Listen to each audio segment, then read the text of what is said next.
Today, I want you to pay close attention. If you struggle with compressing the ball, getting that divot out in front of the ball and hitting it solid, you feel like you're leaving yardage off the table, you're not hitting it consistent, I want you to get a notebook out and get a pencil. This video is really going to help you out.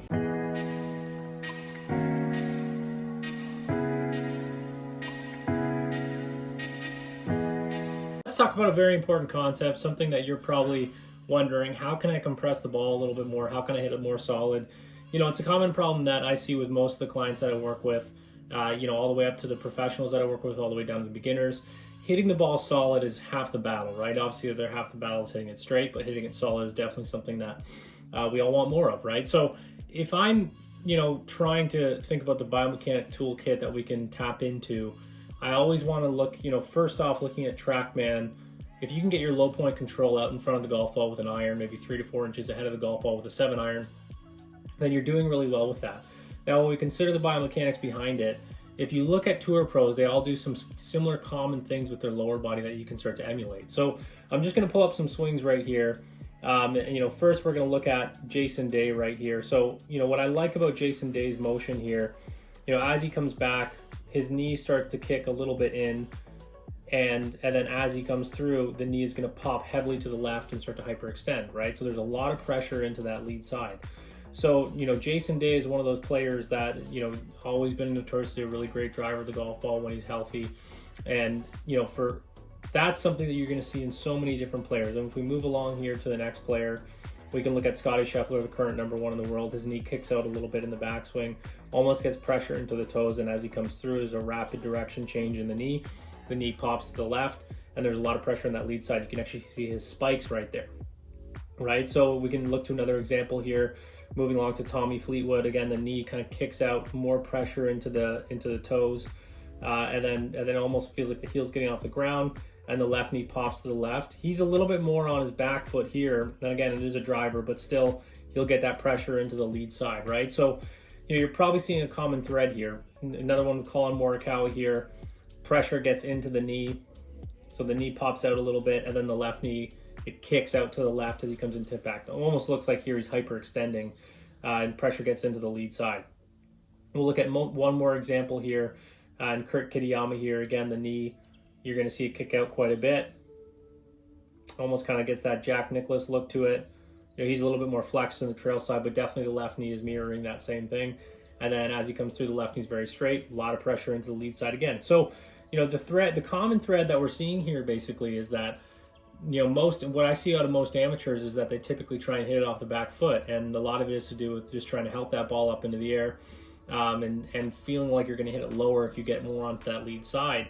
So, the question becomes, well, okay, how do we actually fix it? Because half the battle is being able to fix it. If you can't fix it, then it's not even really, it's great to talk about it in theory, but how can you actually apply it to the golf course? So, what I always start every golfer out, and you'll see it come up on the screen here, is step swings, right? So you're seeing me here do one-handed step swings. I wouldn't even start there. Just simple practice swings where you're going to do 3 step swings on a ratio of 3 to 1, practice swings, and then hit one. And just start to feel that motion a little bit forward, right? So now what we're looking for ideally is, we don't need a crazy amount of forward lateral movement towards the target with our lower body. We're talking 3 to 4 inches here, right? Like if you can even just get that feeling, and you'll see it here in the step swings again. I'm going to pull it up on the screen.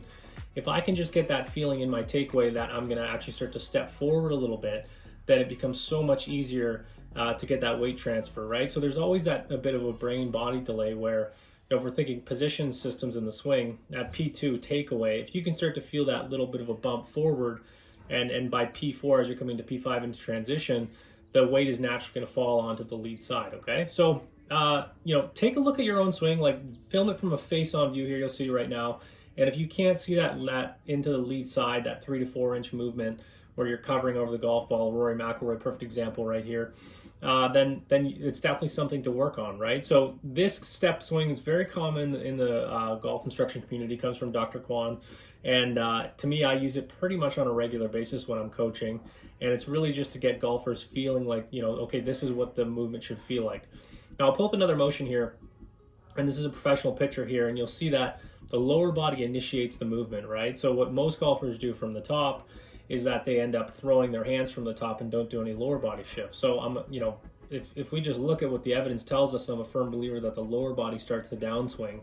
Now, this is kind of one of the three major movement pieces to the golf swing. So, we're of elite tour pros. We look at rotating, shifting, and tilting, and this is the shifting portion of it. So, I want you to feel, if anything, in the upper body, staying in more of a side bend and using the torso to rotate, and then the lower body should feel more like you're shifting, right? So, a common thing that I'll get asked in lessons is, well, shouldn't I feel my hips spin open?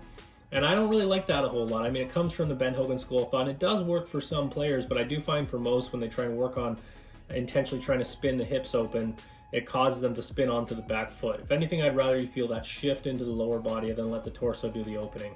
So let me know if you have any questions on that. Thank you so much for following along today. I'm going to do a lot more in-depth breakdowns like this with tour pros. I think there's a lot of value in looking at what consistently tour pros do, and then how do we filter that into our own game. There's just some things that we're never going to be able to do, but definitely there's a lot that we can work off of.